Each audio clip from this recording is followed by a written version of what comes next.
tentang gimana sih caranya biar CV kita itu dilirik sama HRD. Tapi ingat jangan oversharing ya. Instagram aja, jangan second account. Ingat ya, kalau second account kan tempat kamu misu-misu. Nah takutnya ini yang bikin kamu tuh nggak dilirik sama HR-nya nanti Niner. Oh, segala sesuatu apa butuh bukti bukan janji ya Neng. Tapi ingat, yang paling penting dari CV kamu adalah kejujuran duniawi ya. Gimana? Udah siap belum untuk bikin CV yang bikin HR kamu tertarik? Hai Ninteniders, balik lagi barengan sama Sevia Dara. Kalau minggu lalu kita ngebahas tentang gimana sih caranya si fresh graduate ini dapetin pekerjaan, dan salah satunya adalah bikin CV terbaik kamu. Kali ini Dara balik lagi buat ngebahas tentang gimana sih caranya biar CV kita itu dilirik sama HRD. Kamu ketemu di MBU memang butuh uang. Oke, kita masuk ke tips gimana caranya nyusun CV biar dilirik sama HRD. Stay tuned at 100 FM Play 99ers. Tips yang pertama, kamu jangan lupa untuk cantumin identitas kamu, tapi ingat, garis bawahi seperlunya aja, jangan berlebihan ya. Walaupun identitas diri merupakan hal yang wajib tercantum di dalam CV atau curriculum vitae ini, tapi ingat jangan oversharing ya, karena CV itu bukan tempat kamu untuk curhat. Identitas diri yang perlu kamu cantumin itu nama lengkap, sudah pasti, sesuai akte kalau bisa ya. Terus yang kedua alamat, terus riwayat pendidikan, tapi ingat riwayat pendidikannya itu pendidikan terakhir aja. Contoh misalnya, kamu pendidikan terakhirnya kuliah, kamu cantumin universitasnya apa, program studinya apa, IPK-nya berapa. Udah, stop di situ aja. Kalau kamu pendidikan terakhirnya SMA, ya udah kamu tulisin aja SMA-nya di mana atau SMK-nya di mana, terus jurusannya apa. Kalau bisa jurusannya yang relate sama pekerjaan yang akan kamu lamar, begitu. Ingat ya, seperlunya saja. Terus kamu juga jangan lupa untuk nyantumin kontak personnya. Contoh misalnya nomor handphone, terus email, dan sosial media. Instagram aja, jangan second account. Ingat ya, kalau second account kan tempat kamu misu-misu. Gitu. Terus ingat jangan cantumin informasi yang sensitif. Jangan juga kamu cantumin informasi yang kurang penting. Contohnya kayak nama ibu kandung, nama bapak kandung, makanan favorit atau minuman favorit, karena semua itu cuman ada di apa? Di isi binder. Betul. Terus tips yang kedua, kamu cantumin pengalaman kerja secara jelas dan relevan. Jangan sampai nih kamu ngelamarnya ke bidang marketing, tapi kamu nyantumin pekerjaannya di bidang data analysis, kan nggak nyambung ya, nggak match. Bingung nih nanti HR-nya tuh kayak, dia ngelamarnya ke sini tapi kok pengalaman kerjanya nggak cocok ya. Nah takutnya ini yang bikin kamu tuh nggak dilirik sama HR-nya nanti Niners. Begitu.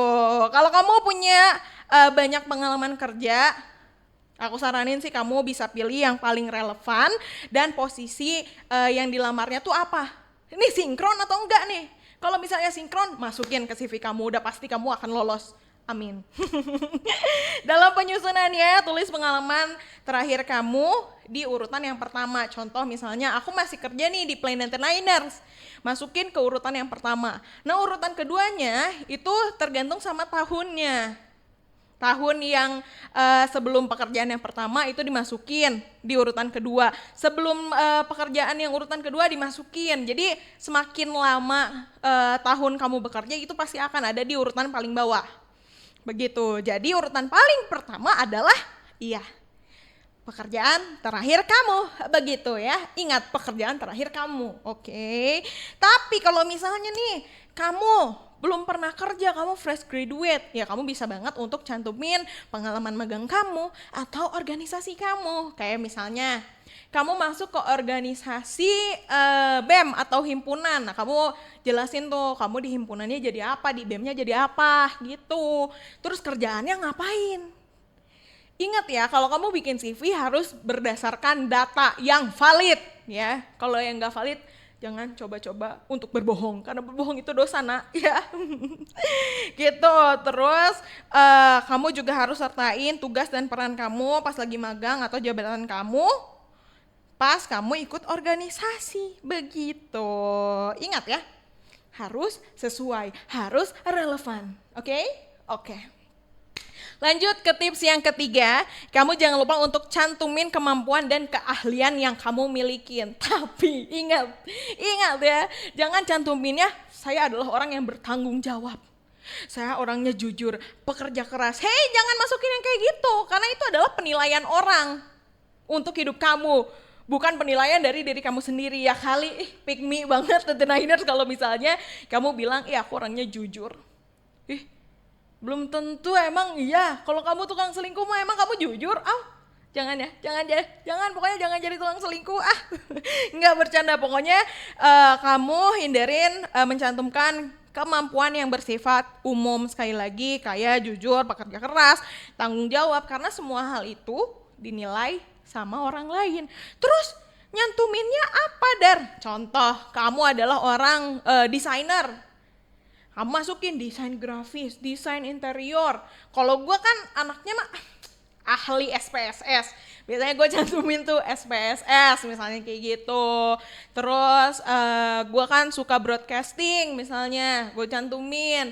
Ya apapun yang berhubungan dengan dunia marketing, karena kalau aku sih sebenarnya hidupnya di marketing ya, di business development. Nah aku juga sempat tuh masuk ke satu perusahaan untuk nge-research dan develop satu bisnis. Masukin aja developer apa misalnya, developer brand atau marketer misalnya kayak gitu, masukin aja. Karena itu apa? Bagian dari skill kamu. Ingat, jangan bertanggung jawab. Itu mah udah harus ya, bukan masuk ke skill kamu. Atau kamu juga bisa lampirin sertifikat kalau memang kamu tuh qualified di bidangnya. Misalnya kalau gue masukinnya ISO atau K3 misalnya, sertifikat K3 itu masukin aja. Ini jadi salah satu penunjang atau bukti lah yang memang relevan sama pekerjaan yang nanti akan kamu lamar gitu. Segala sesuatu apa butuh bukti, bukan janji ya Neng. Oke, itu adalah 3 besar atau 3 hal yang memang harus kamu perhatiin di kurikulum vitae kamu, Netenainers.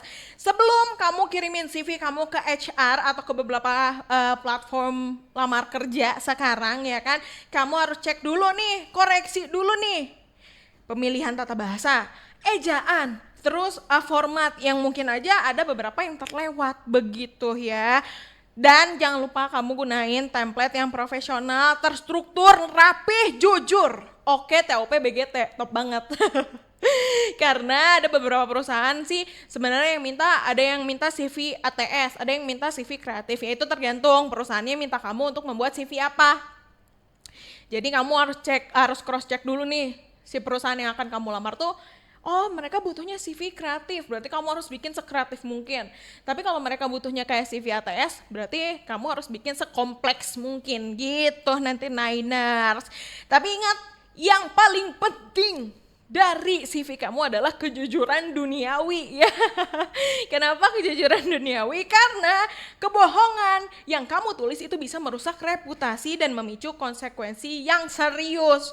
Jadi jangan sampai kamu bohong untuk kamu bikin CV kamu begitu. Takutnya misalnya aku pernah kerja di perusahaan A, padahal sebenarnya si perusahaan B yang kamu lamar tuh sister company-nya perusahaan A.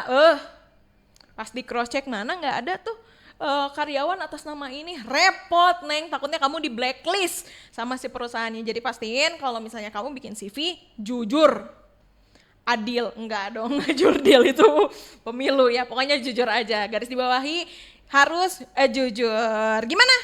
Udah siap belum untuk bikin CV yang bikin HR kamu tertarik? Kalau misalnya kamu udah siap, praktekin sekarang juga dan sampai bertemu di MBU selanjutnya. Memang butuh uang, bye-bye!